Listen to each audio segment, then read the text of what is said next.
Je m'appelle Christian Whitmore. J'ai 34 ans, je suis chirurgien cardio-thoracique, et père célibataire de jumeaux de 3 ans, Léo et Mia. Il y a 2 mois, j'étais allongé sur un brancard, dans une salle d'urgence, fixant les dalles du plafond alors que mon abdomen se remplissait de sang. Avant que je ne vous raconte comment j'ai fini par bannir toute ma famille proche de ma vie, et comment j'ai regardé leur monde s'effondrer, laissez un commentaire, et dites-moi d'où vous regardez cette vidéo. J'adore voir jusqu'où ces histoires voyagent. Tout a commencé un mardi. Il pleuvait, de cette pluie grasse et glissante, qui transforme l'asphalte en miroir. Je rentrais chez moi, après une garde de 18 heures, et mes yeux me brûlaient, comme s'ils étaient pleins de sable. J'étais épuisé, mais je souriais, car je pensais à mes jumeaux. J'avais promis à Léo que nous construirions un château en Lego, et j'avais promis à Mia que nous lirions, pour la 100e fois, le livre sur la chenille qui fait des trous. J'étais à un feu rouge, à l'angle de la 4e et de Maine. Le feu est passé au vert. J'ai appuyé doucement sur l'accélérateur de ma vieille berline, vieille de 10 ans. Je n'ai jamais vu le camion. Des témoins ont dit qu'il avait grillé le feu rouge à 80 km/h, sans même effleurer les freins. L'impact a retenti comme une bombe. Le métal a hurlé, le verre a explosé vers l'intérieur, comme une décharge de fusil.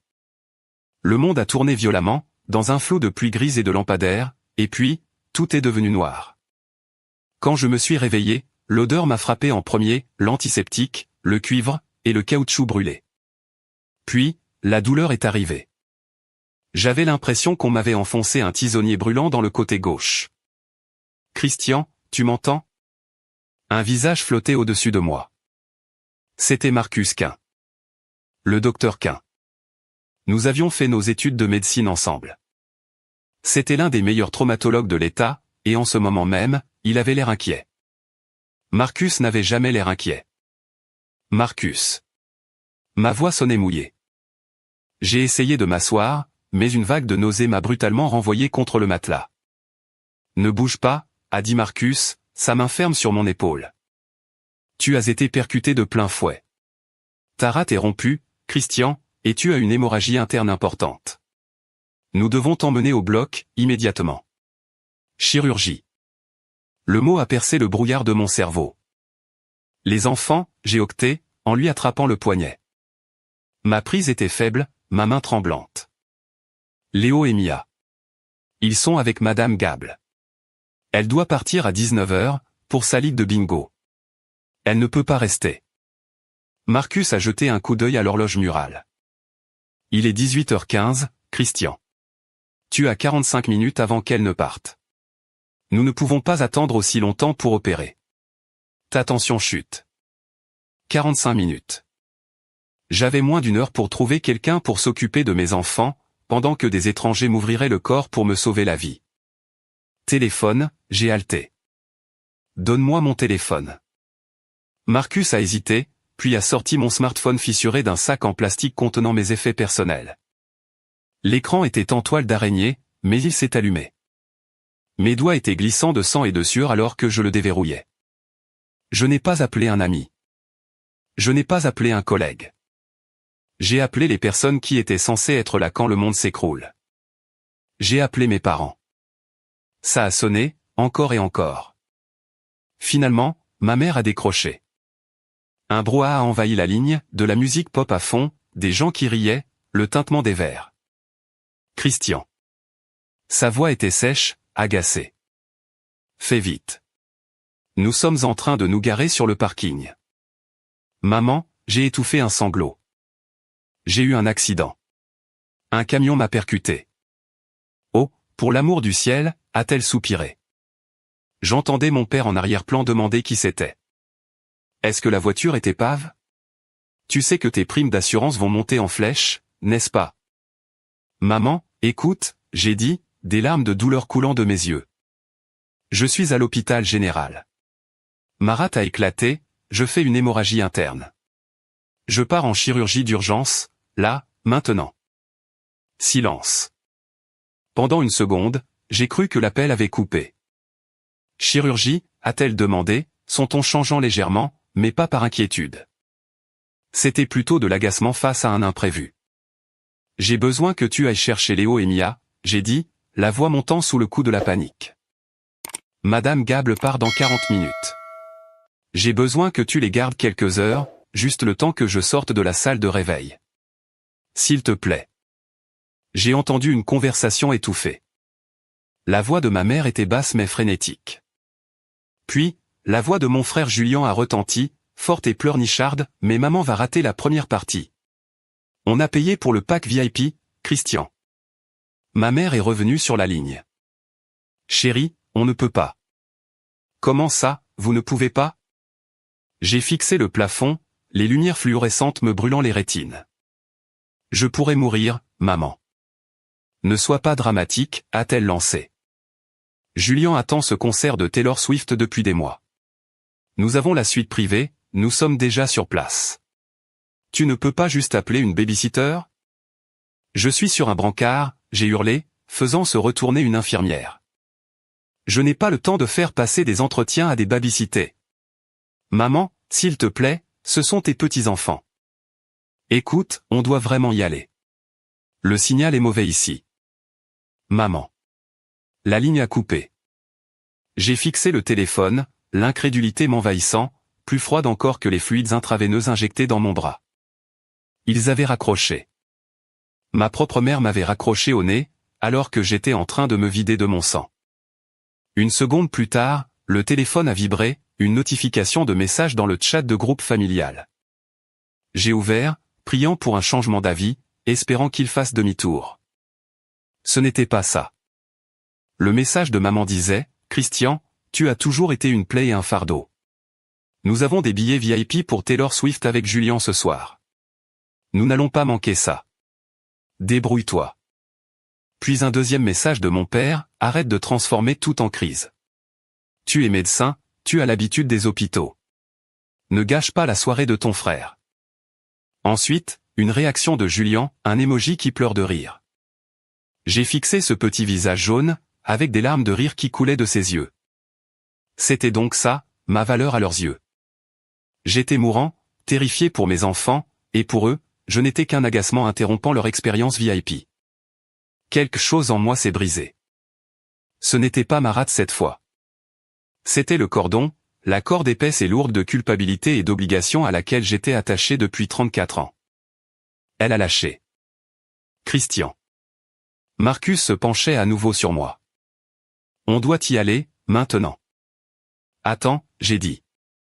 Ma voix était différente. La panique avait disparu, remplacée par une clarté froide et dure. J'ai besoin d'une minute. J'ai ouvert mon navigateur. Mes mains tremblaient, mais plus de peur. De rage. J'ai cherché le service de nounou d'urgence 24h24. J'ai trouvé une agence haut de gamme qui s'occupait de cadres et de célébrités. J'ai composé le numéro. Platinum Nanny Service, comment puis-je vous aider, a répondu une voix polie. Mon nom est Dr Christian Whitmore, j'ai dit, ma voix stable malgré la douleur irradiant mon abdomen. J'ai besoin d'une nounou d'urgence pour la nuit, pour 2 enfants de 3 ans, immédiatement. Je suis à l'hôpital, je pars en chirurgie. J'ai besoin que quelqu'un soit chez moi dans 30 minutes, pour relever la babysitter actuelle. Monsieur, pour une mission d'urgence demandez moins d'1 heure à l'avance, le tarif est le triple du prix standard, et nous exigeons un dépôt de. Je m'en fiche, j'ai interrompu. Prélevez ce qu'il faut. Je vous envoie l'adresse et le numéro de carte par message. Envoyez la meilleure personne que vous avez. Quelqu'un qui peut rester une semaine si nécessaire. Compris, Dr Whitmore. Nous envoyons Sarah. C'est notre meilleure spécialiste pédiatrique. Elle est à 10 minutes de votre quartier. Merci. J'ai raccroché.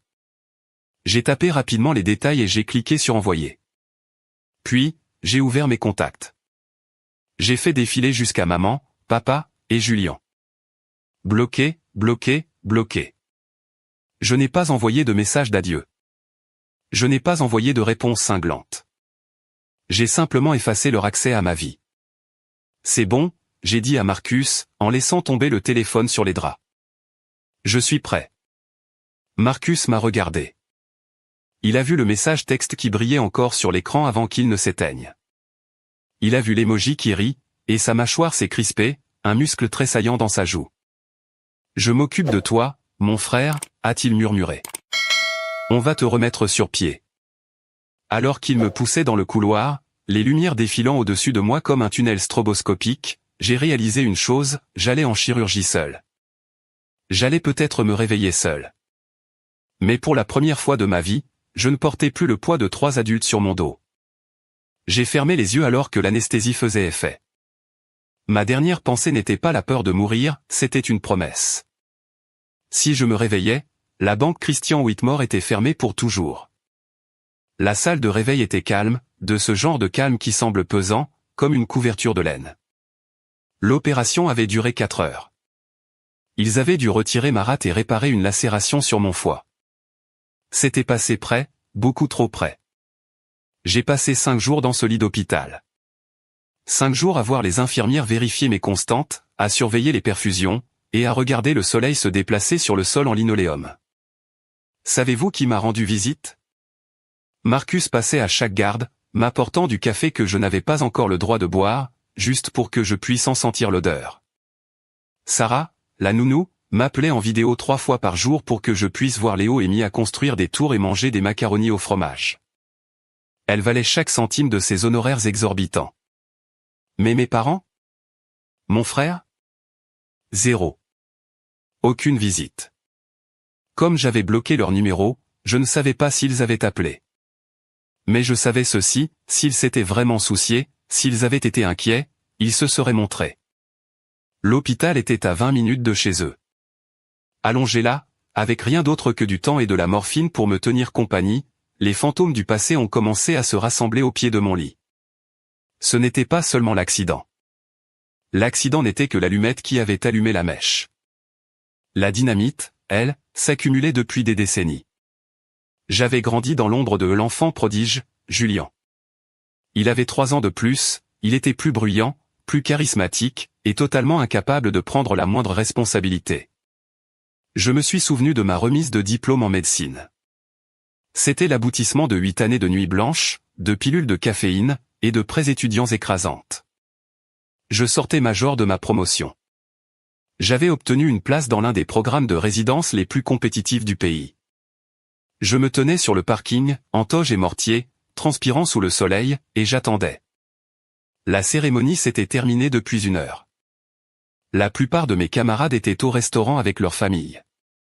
Finalement, la voiture de mon père est arrivée. « Désolé, désolé », s'est exclamé maman en sortant, sans avoir l'air désolé du tout. Julien avait un rappel pour ce contrat de mannequinat. Nous avons dû le déposer et attendre qu'il se change. Est-ce qu'il l'a eu? J'ai demandé, essayant de cacher ma blessure. Non, a grogné papa. Ils ont dit qu'il était trop commercial. Des idiots. Il n'avait pas de fleurs. Il n'avait pas de carte. Nous sommes allés manger dans un petit café routier. Pas un beau dîner, juste un bouge. Et nous avons passé tout le repas à écouter Julien se plaindre de l'agence de mannequinat, pendant que mes parents le rassuraient, lui disant qu'il était une star qui attendait d'être découverte. J'ai mangé mon burger en silence. Quand l'addition est arrivée, papa a tapoté ses poches et m'a regardé, j'ai laissé mon portefeuille dans mon autre veste. Tu t'en occupes, pas vrai, docteur Crésus? J'ai payé. J'ai toujours payé. C'était le schéma habituel. La dynamique était gravée dans le marbre, Christian est celui sur qui on peut compter. Christian est le robuste cheval de trait. Julien est le cheval de course, capricieux, coûteux, et inutile, mais beau à regarder. J'ai attrapé mon ordinateur sur le plateau de l'hôpital. Le mouvement a tiré sur mes points de suture, un rappel cinglant de ma mortalité. J'ai ouvert un tableur. J'avais besoin de voir les chiffres. Ça avait commencé il y a 8 ans. J'étais interne en première année, gagnant à peine de quoi payer mon loyer et mes remboursements de prêts. Papa m'avait appelé, la voix serrée, « Christian, les affaires tournent au ralenti ce mois-ci. On est un peu court pour le prêt de la maison. Juste pour cette fois, fiston. On ne veut pas perdre la maison. » J'avais transféré 2400 €. J'avais mangé des nouilles instantanées pendant 1 mois. Mais le juste pour cette fois est devenu juste le temps que le marché reparte, ce qui est devenu, tu t'en fiches si ta mère perd son toit. J'ai commencé à remplir le tableau, classant chaque virement que je pouvais retrouver dans mon historique bancaire. Prêt immobilier, 2400 € par mois pendant 96 mois. Ça fait 230 400 €. Assurance santé, quand papa a pris une retraite anticipée poussée vers la sortie, en réalité j'ai pris en charge leurs cotisations. 800 € par mois. Ça fait 76 800 €. Puis, il y avait les urgences. Je me suis souvenu de l'année dernière, quand Julien était venu me voir, les yeux rouges, sentant le parfum coûteux et le désespoir, j'ai besoin d'une voiture, Chris. Une vraie. J'ai ce rendez-vous avec des investisseurs pour ma start-up tech. Je ne peux pas arriver en Honda. L'image, c'est tout. Mes parents m'avaient mis la pression, aide ton frère à lancer sa carrière. Une fois qu'il aura réussi, il te remboursera le double. J'avais payé l'apport de la location et les mensualités d'une Porsche Panamera. Une Porsche. Je conduisais une berline de 10 ans avec une boîte de vitesse qui accrochait, et je payais pour que mon frère au chômage roule en voiture de sport. J'ai ajouté cela au tableau. Frais d'image de Julien, 45 000 €. Puis les cadeaux en espèces, les réparations de toiture, les prêts pour les entreprises ratées de Julien, la marque de t-shirt, l'application qui n'a jamais été lancée, le café artisanal. J'ai cliqué sur le bouton aux sommes. Le chiffre m'a regardé en face. Des pixels noirs sur un écran blanc, 364 200 €. Mon souffle s'est coupé. 364 000 €. Ce n'était pas seulement de l'argent. C'était ma vie. C'était mon sang, ma sueur, les années d'anniversaire manquées, les jours de fête travaillés pour avoir des heures supplémentaires. C'était le fonds d'études de Léo et Mia. C'était l'apport pour une maison que je n'avais jamais achetée parce que je payais la leur. Et qu'est-ce que j'avais reçu en retour? Tu as toujours été une plaie et un fardeau. Le message rejouait dans ma tête. Un fardeau. Je les avais portés pendant presque une décennie. J'étais la poutre maîtresse qui soutenait toute leur façade de vie de classe moyenne supérieure, et c'est moi qu'ils appelaient le fardeau. J'ai regardé par la fenêtre. Il pleuvait encore. J'ai pensé au divorce, quand mon ex-femme est partie il y a 2 ans, prétendant que je travaillais trop, que je n'étais jamais présent émotionnellement. Elle avait raison. Je travaillais 80 heures par semaine, pas seulement pour sauver des vies, mais pour financer le train de vie de mes parents. Quand elle est partie, me laissant avec des jumeaux d'1 an, ma mère n'est pas venue m'aider. Elle a dit, eh bien, peut-être que si tu n'étais pas aussi obsédé par l'argent, elle serait restée. L'audace. Le pur mensonge, la manipulation psychologique totale. J'ai refermé l'ordinateur brusquement. Ce n'était plus seulement une question d'argent. C'était une question de survie. Si je n'extirpais pas ce cancer de ma vie, il allait me tuer. Il avait failli réussir. On a frappé à la porte. J'ai essuyé mon visage, me préparant à voir une infirmière, mais ce n'était pas une infirmière. Se tenant dans l'encadrement, il y avait un homme de grande taille, aux cheveux argentés, portant un costume 3 pièces qui coûtait plus cher que ma voiture. Il s'appuyait sur une canne en acajou, non pas parce qu'il en avait besoin, mais parce que cela le rendait terrifiant. Grand-père Thomas. Le père de ma mère. Un juge fédéral à la retraite. Cet homme terrifiait tout le monde dans la famille, surtout mon père.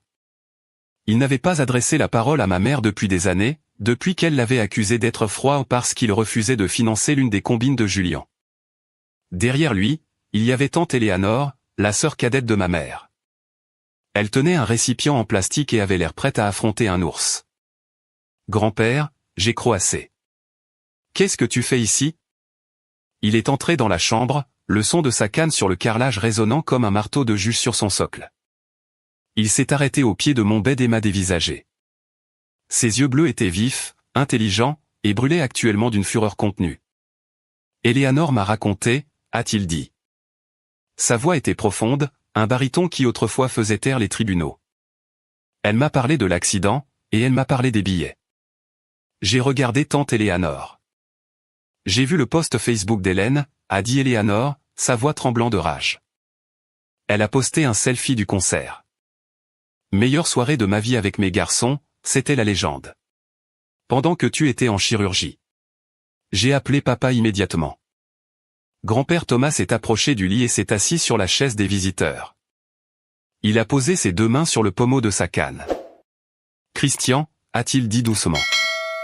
J'ai besoin que tu me racontes tout. Pas la version que tu te racontes pour faire passer la pilule. La vérité. L'argent, les insultes, tout. » Je l'ai regardé. J'ai regardé les deux seules personnes qui s'étaient déplacées, en dehors de mon collègue et de mon employé, et j'ai commencé à parler. Pendant l'heure qui a suivi, j'ai tout déballé. J'ai parlé à grand-père Thomas du prêt immobilier, de l'assurance, de la Porsche, et du chantage émotionnel constant. J'ai ouvert mon ordinateur et je lui ai montré le tableur. Il a mis ses lunettes de lecture et a parcouru le document en silence. Son visage est resté impassible, ce visage de juge que je connaissais depuis mon enfance, mais ses articulations étaient blanches tant il serrait sa canne. 364 000 €, a-t-il murmuré. Il a levé les yeux vers moi. Et ils t'ont laissé mourir pour un concert de pop. C'est pire que ce que vous croyez. Une voix est venue de la porte. Nous nous sommes tous retournés. C'était le docteur Marcus Quin. Il tenait une tablette. Désolé d'interrompre, a dit Marcus en entrant dans la chambre. Il a salué respectueusement grand-père Thomas. Mais je pense que vous devriez voir ceci.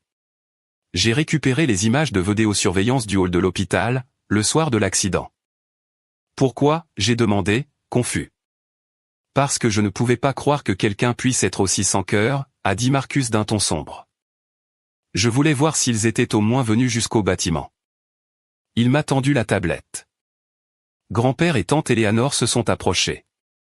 La vidéo granuleuse montrait l'entrée de l'hôpital. L'horodatage indiquait 18h45. La Lexus de mes parents s'est garée le long du trottoir. Mon père est sorti. Ma mère est sortie. Ils avaient l'air hésitants. Ils ont marché vers les portes automatiques. Mon cœur a bondi pendant une seconde. Ils étaient venus. Peut-être qu'on leur avait refusé l'entrée. Puis, sur la vidéo, le téléphone de ma mère a sonné. Elle a répondu. Elle l'a mis sur haut-parleur. Même sans le son, le langage corporel était limpide. Elle a écouté, puis a regardé mon père. Elle a fait des gestes animés. Mon père a regardé sa montre. Il a haussé les épaules. Ils ont fait demi-tour. Ils sont remontés dans la voiture, et ils sont partis. J'ai recoupé l'heure, a dit Marcus, la voix basse. Cet appel a duré 30 secondes. Cela correspond au moment où Julien a posté une vidéo dans sa story Instagram, en criant « Où est-ce que vous êtes ?» La première partie commence. La tablette a glissé de mes mains sur la couverture. Ils étaient là. Ils étaient devant la porte. Ils étaient à quelques mètres seulement de l'endroit où leur fils se vidait de son sang. Et Julien a appelé. Et ils l'ont choisi, lui. Ils ont choisi le concert. Tante Éléanore a laissé échapper un sanglot et a couvert sa bouche. Des monstres, a-t-elle chuchoté. Ma propre sœur. Ce sont des monstres. Je me sentais froid. Engourdi. Le dernier minuscule lambeau d'espoir, ce mensonge que je me racontais, en me disant qu'il n'avait peut-être pas compris la gravité de la situation, s'était évaporé. Grand-père Thomas s'est levé. Le mouvement a été soudain et puissant. C'est décidé, a-t-il dit. La glace dans sa voix aurait pu geler l'équateur. Christian, tu as sauvegardé ce tableur. Oui, j'ai dit. Bien. Imprime-le. Imprime les relevés bancaires. Imprime les messages textes. Imprime tout. Pourquoi, j'ai demandé. Qu'est-ce que tu vas faire? Mon 70e anniversaire a lieu samedi prochain, a dit grand-père. J'ai envoyé les invitations il y a des mois. Tes parents et ce parasite de frère ont confirmé leur présence. Oui, il ne manquerait pas une occasion de boire mon scotch coûteux et de prétendre faire partie de la dynastie. Il m'a regardé droit dans les yeux. Je veux que tu viennes. Je veux que tu apportes ce dossier. Grand-père, je ne peux pas. J'ai secoué la tête, grimaçant sous la douleur dans mon côté. Je ne peux pas les affronter. Je viens juste de couper les ponts. Si j'y vais, ils vont faire une scène. Ils vont déformer la réalité. Ils sont déjà en train de la déformer, a dit tante Éléanore, en sortant son téléphone. Regarde ça. Elle m'a montré un SMS de ma cousine Rachel, coucou tata elle. Est-ce que c'est vrai que Christian est en cure de désintox? Julien nous a dit qu'il avait planté sa voiture parce qu'il était défoncé aux pilules, et que maintenant il fait une dépression nerveuse et refuse de voir la famille. On prie tous pour lui. Ma mâchoire s'est décrochée. Cure de désintox? Défoncé aux pilules? C'est leur version de l'histoire, a dit Eleanor. Ils doivent t'expliquer pourquoi ils ne sont pas à l'hôpital, et pourquoi tu ne leur parles plus. Alors, ils te font passer pour un toxicomane, pour un fou. Ils détruisent ta réputation pour sauver les apparences. J'ai senti la rage monter à nouveau, plus brûlante cette fois. En tant que chirurgien, ma réputation était tout. Si des rumeurs se propageaient disant que je prenais de la drogue, je pourrais perdre ma licence. Je pourrais perdre mes enfants. Ils s'attaquent à ma carrière, j'ai réalisé. Et à la garde de mes enfants. Exactement, a dit grand-père. C'est pour cela que tu ne peux pas te cacher. Si tu te caches, leur mensonge devient la vérité.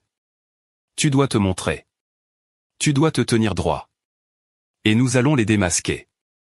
Comment, j'ai demandé. Dans ma salle d'audience, a souri grand-père. Mais ce n'était pas un sourire gentil. C'était le sourire d'un prédateur. Je veux dire, ma salle à manger. Mais samedi prochain, les règles de preuve s'appliqueront. Les faits, Christian. Les faits ont une manière de parler d'eux-mêmes quand on force les gens à écouter. Il a cherché dans la poche de sa veste et en a sorti une carte. Voici mon avocat personnel, Monsieur Davis. Donne-lui accès à tes dossiers. Il certifiera tout, pour qu'il ne puisse pas prétendre que tu as fait défaut. J'ai regardé la carte. Puis la tablette montrant mes parents repartir de l'hôpital. Puis le message m'accusant d'être un junkie. J'ai pensé à Léo et Mia. Si je laissais ma famille continuer ainsi, ils finiraient par s'en prendre à nouveau à mon argent. Ils essaieraient de me prendre mes enfants pour atteindre mon compte en banque. J'ai levé les yeux vers grand-père. Je serai là, j'ai dit. Bien. Grand-père a frappé sa canne sur le sol. Repose-toi. Tu as une guerre à gagner. La semaine précédant la fête fut un tourbillon de rééducation physique et de planification stratégique. Je suis sorti de l'hôpital 3 jours avant l'événement. Rentrer à la maison était étrange. La maison était calme mais organisée. Sarah, la nounou, était une bénédiction. Elle avait mis les jumeaux au rythme d'un emploi du temps précis, la lessive était faite, et le frigo était plein. C'était la première fois depuis des années que je rentrais dans le calme, au lieu du chaos.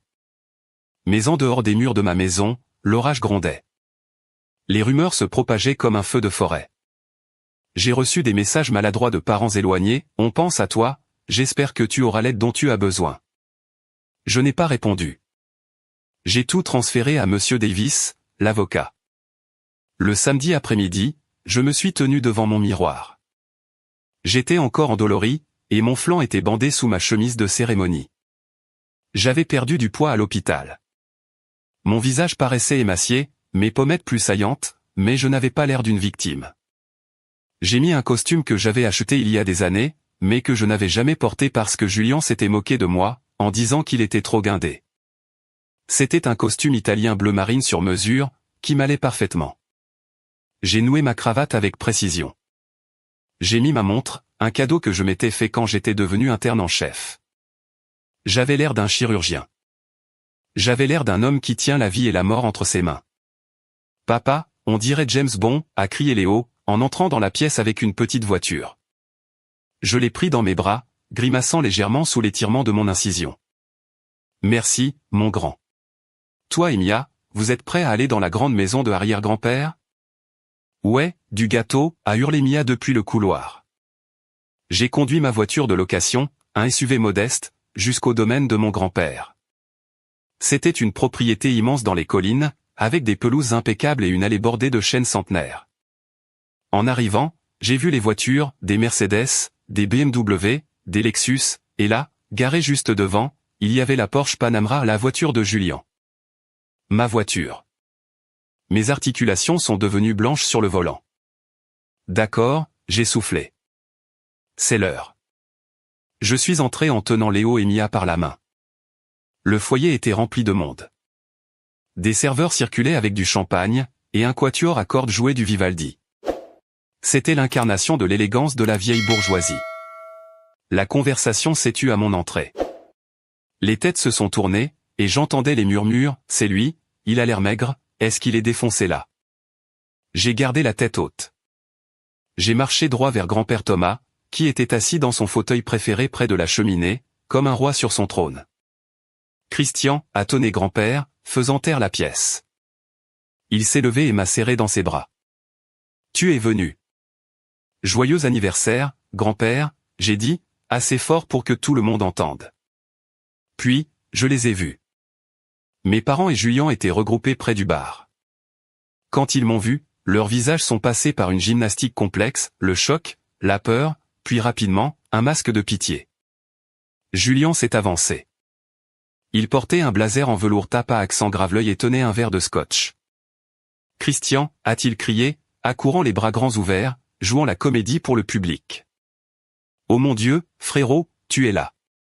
On était tellement inquiets. » Il a essayé de me serrer dans ses bras, mais j'ai fait un pas en arrière.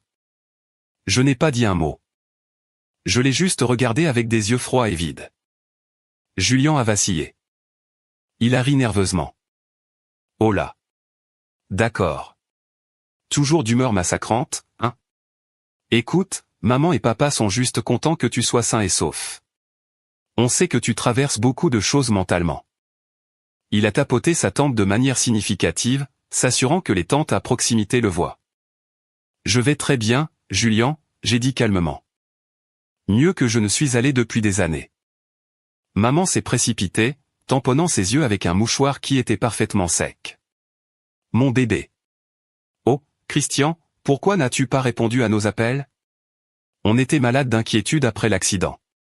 On ne savait pas si tu étais. Enfin, toi-même. » J'étais à l'hôpital, maman, j'ai dit, en train de me remettre de l'opération dont tu savais qu'elle avait lieu.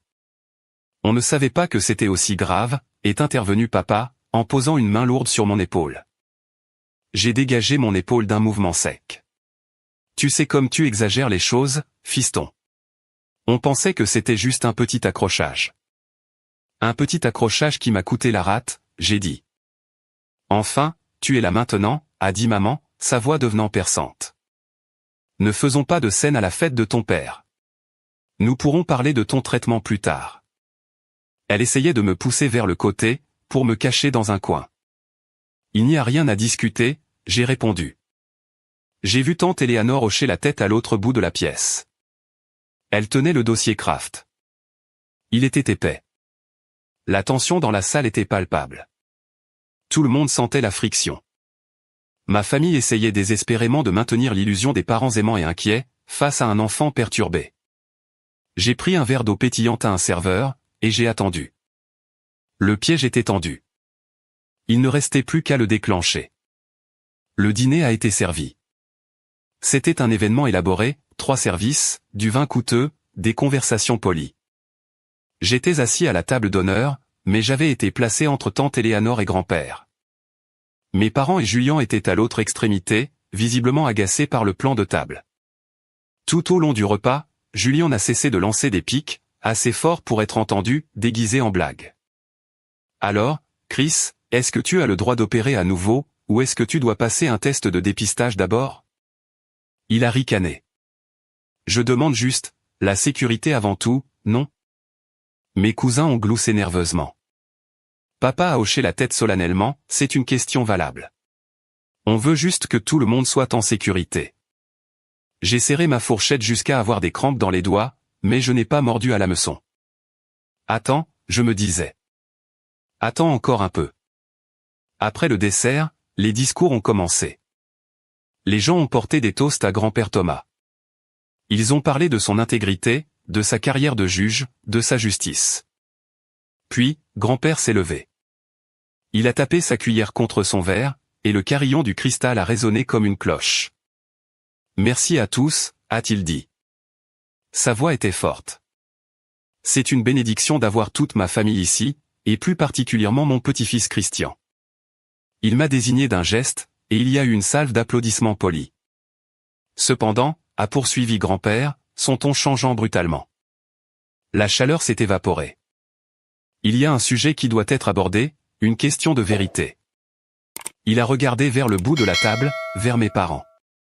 Richard, Hélène, Julien. Mon père a souri, mal à l'aise. Papa, qu'est-ce qu'il y a? Vous avez raconté aux gens que Christian est instable, a dit grand-père. Ce n'était pas une question. Vous avez dit qu'il vous avait coupé les ponts à cause d'une dépression nerveuse causée par la drogue. Eh bien, papa. Ma mère s'est levée, agrippant ses perles. Ce n'est pas vraiment l'endroit pour ça. Mais oui, nous sommes très inquiets. Christian a été irrationnel. Il nous a abandonnés. Abandonnés, a répété grand-père. Mot intéressant.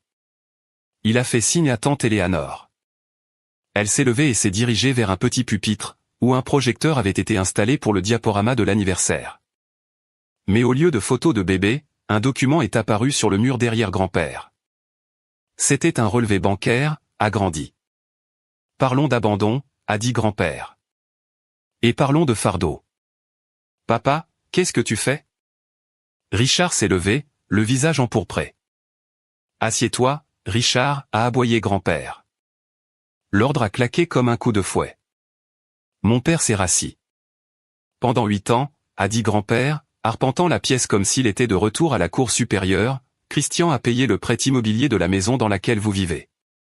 Est-ce exact? Non, a crié maman. Nous payons nos propres factures. Christian aide juste de temps en temps pour les courses. Grand-père a pointé l'écran. Pièce A, virement mensuel de 2400 €, intitulé Prêt maman et papa, pendant 96 mois consécutifs. Total, 230 400 €. Un murmure de stupeur a parcouru la salle. Les gens ont commencé à chuchoter. C'est un prêt, a hurlé Julien. Il nous doit ça pour l'avoir élevé. Silence. Grand-père s'est tourné vers Julien. Puisque tu as décidé de parler, parlons de toi, Julien. Cette Porsche dehors, celle dont tu as dit à tout le monde qu'elle était une prime d'embauche de tes nouveaux investisseurs? L'écran a changé.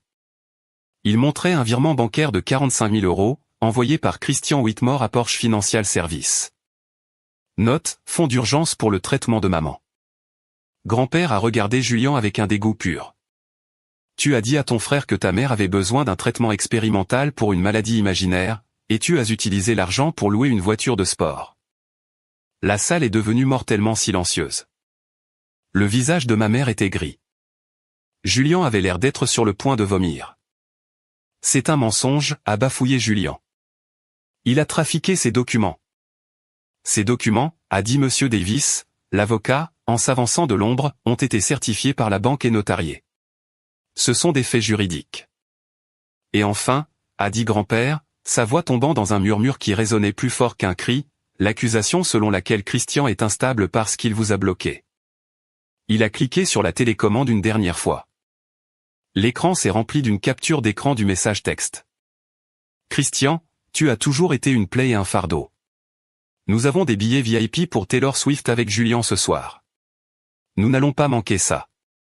Débrouille-toi.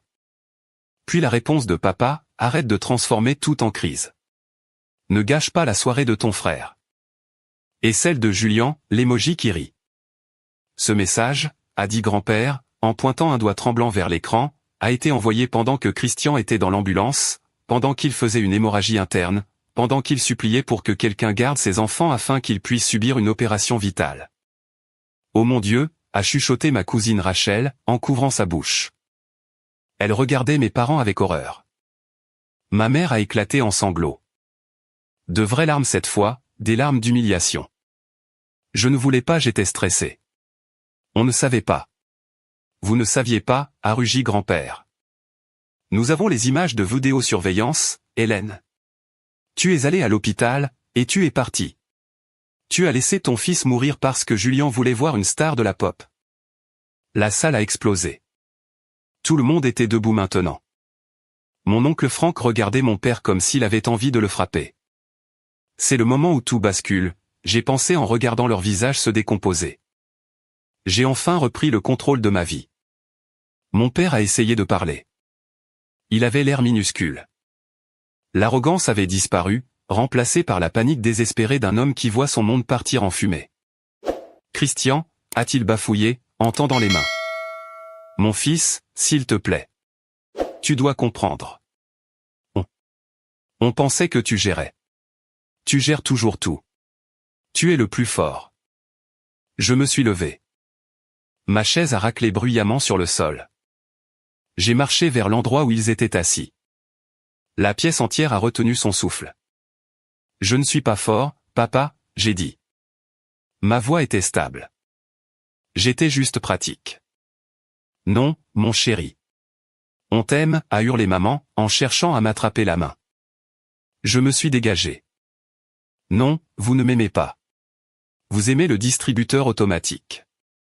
Vous aimez le filet de sécurité. Vous aimez le fait que j'ai réparé chaque erreur commise par Julien. Vous aimez le fait que j'ai payé pour le toit au-dessus de vos têtes pour que vous puissiez faire semblant d'être riche. J'ai regardé Julien. Il était affalé sur sa chaise, fixant la table, refusant de croiser le regard de qui que ce soit. Et toi, je lui ai dit, tu as ri. J'étais mourant, et tu as envoyé un emoji qui rit. C'était une blague, a marmonné Julien, son visage se tordant en une grimace. Tu es toujours si sérieux. Tu te crois meilleur que nous parce que tu es médecin. Je ne me crois pas meilleur, j'ai dit. Je crois juste que j'en ai fini. Je me suis tourné vers la salle, vers les 40 membres de la famille qui nous fixaient. Tout ce que grand-père vous a montré est vrai. J'ai dépensé 364 000 € pour ces 3 personnes au cours des 8 dernières années.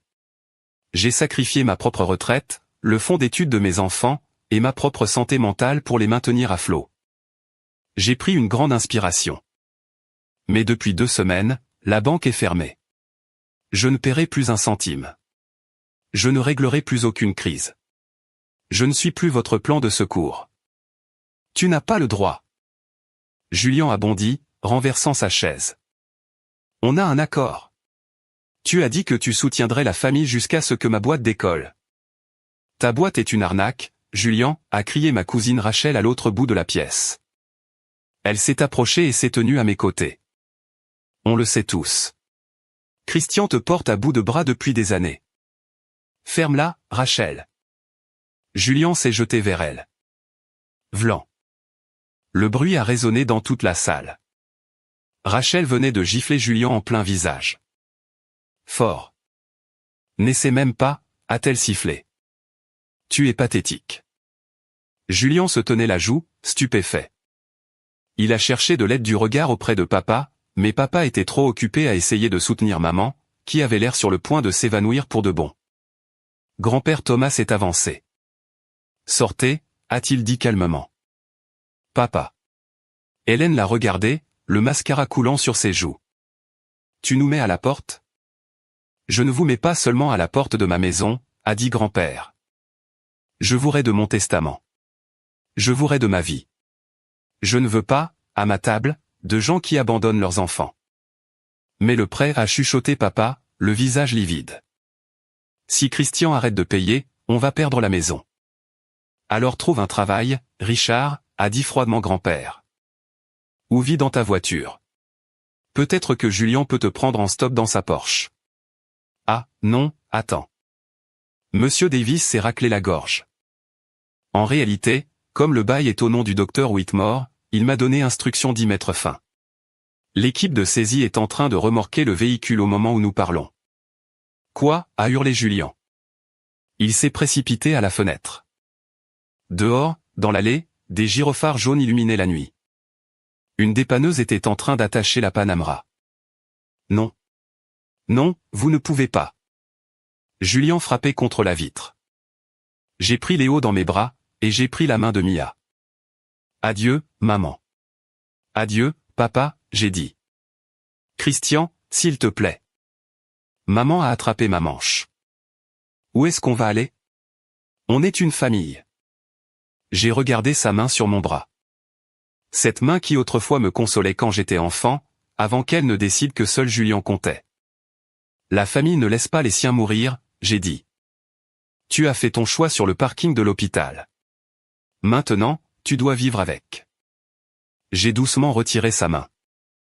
Je suis sorti de la salle à manger. grand-père Thomas marchait à mes côtés, tante Éléanore derrière moi.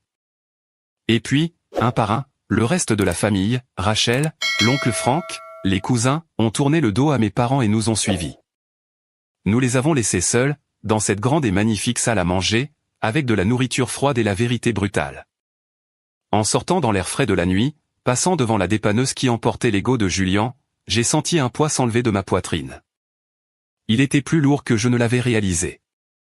J'ai baissé les yeux vers Léo. Il était ensommeillé, se frottant les yeux. « C'est fini la fête, papa ?» a-t-il demandé. J'ai embrassé son front. « Non, mon grand », j'ai dit, souriant pour la première fois depuis longtemps. Notre fête à nous ne fait que commencer. Le silence qui a suivi la fête n'était pas un vide. Il était plein. Pour la première fois de ma vie, le silence n'était pas rempli par l'anxiété d'attendre la prochaine crise. Il n'était pas rempli par l'angoisse d'un téléphone qui sonne. Il était rempli de paix. En rentrant chez moi ce soir-là, avec Léo et Mia endormis sur le siège arrière, je m'attendais à me sentir coupable. J'avais été conditionné pendant 34 ans à croire que le bonheur de mes parents était ma responsabilité. Je m'attendais à ce que mon ancien programme se déclenche, me disant que j'étais un mauvais fils, que je les avais humiliés, et que je devais faire demi-tour pour arranger les choses. Mais la culpabilité n'est jamais venue. Au lieu de cela, j'ai regardé mes enfants dans le rétroviseur, et j'ai ressenti une fierté féroce et protectrice. Je les avais protégés. J'avais tranché l'ancre qui nous tirait tous vers le bas. Les retombées ont été rapides et brutales, exactement comme grand-père Thomas l'avait prédit. Le lendemain matin, mon téléphone a explosé de notifications. Pas de mes parents, ils étaient bloqués, mais du chat de groupe de la famille élargie, que j'avais oublié de quitter. Mais cette fois, le ton avait changé. Oncle Frank, je voulais juste te dire, Christian, on n'en avait aucune idée. Tu es un homme bien. Si tu as besoin de quoi que ce soit, appelle-nous. Cousine Rachel, Julian essaie de raconter à tout le monde que tu as photoshopé les relevés bancaires. Personne ne le croit. Reste fort, cousin. J'ai supprimé l'application. Je n'avais plus besoin de leur validation. J'avais la vérité. 3 mois plus tard, j'étais assis dans mon bureau à l'hôpital quand tante Éléanore a appelé. Elle et grand-père étaient devenus des piliers dans nos vies, venant dîner chaque dimanche.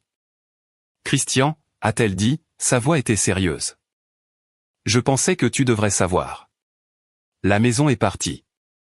J'ai marqué une pause, mon stylo suspendu au-dessus du dossier d'un patient. Parti ? La banque a saisi la maison hier, a dit Éléanore. Sans tes virements mensuels, ils ont manqué 3 paiements d'affilée. Ils ont essayé de renégocier le prêt, mais avec le score de crédit de ton père et l'absence de revenus, la banque leur a ri au nez. Je me suis adossé à ma chaise. Cette maison. La maison où j'avais grandi en marchant sur des œufs. La maison où Julian avait eu la chambre parentale avec salle de bain intégrée, pendant que je dormais dans la petite chambre à côté de la chaudière bruyante. La maison que j'avais achetée pour eux, brique après brique, euro après euro. Où sont-ils, j'ai demandé. Franck les laisse loger dans sa maison d'amis au fond du jardin, a-t-elle dit. Mais il leur a fait signer un contrat. Un vrai loyer, Christian. Et il a dit à Richard qu'il devait trouver un travail. Un vrai travail. Fini le rôle de consultant depuis son canapé. Et Julian ? Éléanore a laissé échapper un rire sec et sans joie. Julian dort sur le canapé d'un ami en ville. Il raconte à tout le monde qu'il est entre 2 appartements de luxe, pendant que ses avoirs sont gelés à cause d'une fusion d'entreprises. Le délire est terminal chez lui. J'ai raccroché et j'ai regardé par la fenêtre. J'aurais dû être triste. J'aurais dû ressentir de la pitié. Mais tout ce que je ressentais, c'était le détachement clinique d'un chirurgien observant une tumeur retirée. C'était moche, oui, mais c'était parti. Et maintenant, le patient pouvait vivre. L'hémorragie financière s'était arrêtée. Et parce qu'elle s'était arrêtée, ma propre vie a commencé à s'épanouir d'une manière que je n'avais pas prévue. Avec les 3200 € par mois que j'économisais, sans compter l'absence de prêt d'urgence, mon compte bancaire a gonflé rapidement. Je ne faisais plus que survivre, je prospérais. 6 mois après l'accident, j'ai fait ce que je voulais faire depuis 10 ans. J'ai acheté un logement. Pas une maison pour mes parents, un foyer pour nous. C'était un appartement en attique, à 5 minutes de l'hôpital. Il y avait des bails vitrés du sol au plafond surplombant la ville, un immeuble sécurisé avec portier, et surtout, une immense salle de jeu pour Léo et Mia. Je me souviens du jour où nous avons emménagé. Les jumeaux couraient dans le salon vide, leur rire rebondissant sur le parquet. Je me tenais sur le balcon, un verre de vin à la main, regardant le coucher du soleil. Mon téléphone a sonné. C'était un numéro inconnu. D'habitude, je les envoyais sur messagerie, mais j'attendais un appel de l'entreprise de livraison de meubles. Allô ? Christian. La voix était brisée, désespérée, et familière. C'était Julien. Ma main s'est serrée sur le garde-corps. Je n'avais pas entendu sa voix depuis la fête. Qu'est-ce que tu veux, Julien ? J'ai demandé, ma voix était plate. Ne raccroche pas, mec. S'il te plaît, a-t-il supplié. Il avait l'air ivre, ou peut-être juste épuisé. J'avais juste besoin de parler à mon frère. Tu n'as pas de frère, j'ai dit. Tu as une banque, et la banque est fermée. Allez, Chris. C'est pas comme ça, a-t-il pleurniché, la vieille manipulation reprenant le dessus. Écoute, je sais que j'ai merdé. Je sais que je n'aurais pas dû rire à ce message. C'était mal, je suis désolé. D'accord ? Je l'ai dit, je suis désolé. C'est tout ? Bon, écoute, je suis dans une sale galère, a-t-il poursuivi précipitamment. Toute cette histoire avec la Porsche a flingué mon crédit. Et avec maman et papa qui ont perdu la maison, j'essaie de les aider. Tu vois ? J'ai cette opportunité, un investissement garanti, dans la crypto. Si je peux juste poser 5 000 €, je peux les faire fructifier en une semaine et installer maman et papa dans un appartement. J'essaie de prendre mes responsabilités, Chris. Aide-moi à les aider. Je l'ai écouté. J'ai écouté l'audace, les mensonges, le refus pur et simple d'accepter la réalité. Il n'appelait pas pour s'excuser. Il appelait parce qu'il n'avait plus de victimes, et qu'il revenait vers sa cible préférée. Julien, j'ai dit doucement. Tu te souviens de la nuit de mon accident ? Ouais. Écoute, j'ai dit que j'étais désolé. Tu te souviens par quelle chanson Taylor Swift a commencé ? Il a marqué une pause. Quoi ? J'en sais rien. Shake it off ? Qu'est-ce qu'on s'en fiche ? Tu as choisi une chanson plutôt que ma vie, j'ai dit. Et maintenant, tu veux 5 000 €. Tu n'as pas voulu me donner 5 minutes quand j'étais en train de mourir d'une hémorragie. Tu es tellement égoïste, a-t-il craché, son masque tombant instantanément. Tu es assis dans ta tour d'ivoire à compter ton fric pendant que ta famille est à la rue. Tu te crois mieux que nous ? Tu n'es rien. Tu n'es qu'un fichu distributeur automatique de billets. Je suis le gars qui ne m'en dit pas, j'ai dit. J'ai raccroché, puis j'ai bloqué le numéro. C'était le test final, et je l'avais réussi. Je n'ai pas ressenti de colère cette fois, seulement de la résolution. Quelques semaines plus tard, j'ai dû m'arrêter à la quincaillerie locale pour acheter des verrous de sécurité pour les nouveaux placards. Je descendais l'allée en vérifiant ma liste quand je me suis figé. Au bout de l'allée, portant un gilet rouge trop serré à la taille, il y avait mon père. Il était en train de remplir des bacs de clous sur une étagère basse. Il paraissait plus vieux. Ses cheveux étaient plus gris, sa posture affaissée. Il bougeait avec une lenteur que je ne lui connaissais pas. Mon père, qui se vantait autrefois de ses activités de consultant de haut niveau tout en restant assis dans son fauteuil inclinable, était maintenant agenouillé sur un sol en béton à étiqueter des clous pour le salaire minimum. Je suis resté là, caché derrière un présentoir d'outils électriques. Un client s'est approché de lui, un jeune homme impatient, et mon pote, ils sont où les boulons à ailettes ? Mon père a tressailli devant le ton employé. Je crois que, a-t-il bafouillé. Vous croyez ou vous savez, a lancé le client. Je suis désolé, monsieur. Je vais vérifier, a dit mon père, la voix tremblante. Je l'ai observé. Une part de moi, l'ancien Christian, le petit garçon terrifié qui voulait l'approbation de son papa, voulait accourir. Je voulais dire au client de baisser d'un ton. Je voulais tendre une liasse de billets à mon père et lui dire de rentrer chez lui. Mais je suis resté cloué sur place. Si j'intervenais maintenant, je le priverais de la seule chose dont il avait désespérément besoin, les conséquences. Il apprenait enfin ce que signifie gagner 1 euro. Il faisait enfin l'expérience de la réalité dont il s'était protégé en utilisant mon corps comme bouclier. Je l'ai observé encore 1 minute. Puis, j'ai fait demi-tour avec mon chariot. Je suis allé de l'autre côté du magasin, j'ai payé mes articles, et je suis sorti. Je ne l'ai pas sauvé, et ce fut la chose la plus difficile, la plus courageuse, que j'ai jamais faite. En rentrant, je suis passé devant la sortie de leur ancien quartier. Je n'ai pas regardé en arrière. J'ai regardé devant moi, vers la silhouette de la ville où mon appartement m'attendait, où mes enfants étaient en sécurité, et où l'air était pur. Les ruines du vieil empire étaient derrière moi. Le soleil se levait sur quelque chose de nouveau. 1 an. Voilà combien de temps s'est écoulé depuis l'accident. Je suis assis sur la terrasse du domaine de grand-père Thomas. C'est son 71e anniversaire, mais cette fois, la fête est intime. Juste nous, moi, Léo, Mia, tante Éléanore, et grand-père. Nous mangeons du gâteau au chocolat, le préféré de Léo, en regardant les jumeaux chasser les lucioles sur la pelouse. L'air d'été est chaud, sentant le jasmin et l'herbe fraîchement coupée. Grand-père Thomas a versé 2 verres d'un liquide ambré. Il m'en a tendu un. C'était le bon scotch, la bouteille de 30 ans d'âge qu'il gardait pour les victoires. À la clarté, a-t-il dit, en faisant teinter son verre contre le mien. À la clarté, j'ai répété. Nous avons bu en silence un instant, en regardant les enfants. Mia a trébuché sur ses propres pieds et est tombée dans l'herbe. J'ai commencé à me lever, mais avant que je puisse faire un geste, elle a ri, s'est relevée, et a recommencé à courir. Ils sont résilients, a dit grand-père. Comme leur père. Je ne me sentais pas résilient, j'ai admis, en faisant tourner la glace dans mon verre. Pendant longtemps, je me sentais juste brisé. J'avais l'impression d'être le fou, parce que je voulais qu'il m'aime. Grand-père a hoché la tête lentement. C'est le plus grand tour de passe-passe des familles toxiques, Christian. Ils te font croire que ta douleur est un dysfonctionnement, et non une réaction. Ils te convainquent que demander un respect élémentaire est un acte d'agression. Il m'a regardé, ses yeux bleus étaient vifs mais bienveillants. Tu as brisé le cycle, a-t-il dit.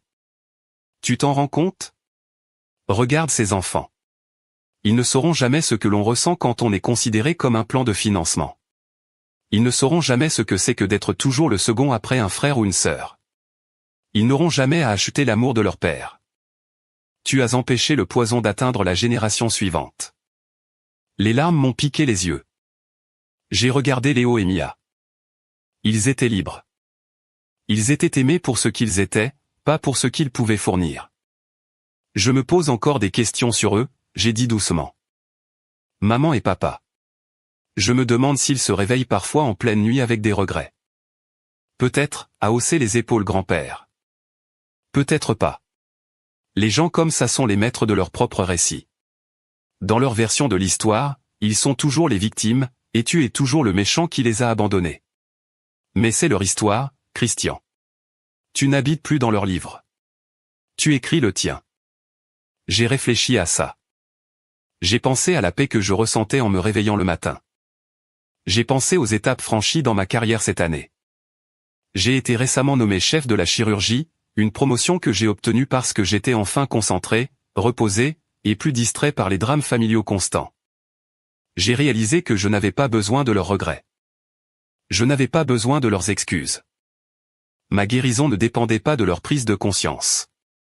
Mon téléphone a vibré dans ma poche. Je l'ai sorti. C'était un message de Sarah, la nounou qui fait désormais partie de notre famille. Elle m'envoyait la liste des courses pour la semaine prochaine. La vie était simple. La vie était gérable. J'ai regardé la cicatrice sur mon côté. Elle s'était estompée en une fine ligne blanche. C'était un rappel, non pas de la douleur, mais du moment où je m'étais réveillé, du moment où je m'étais choisi. Je me suis levé et j'ai marché jusqu'au bord de la terrasse. J'ai pris une profonde inspiration, remplissant mes poumons de l'air doux de la nuit. Je m'appelais Christian Whitmore. J'étais père. J'étais chirurgien.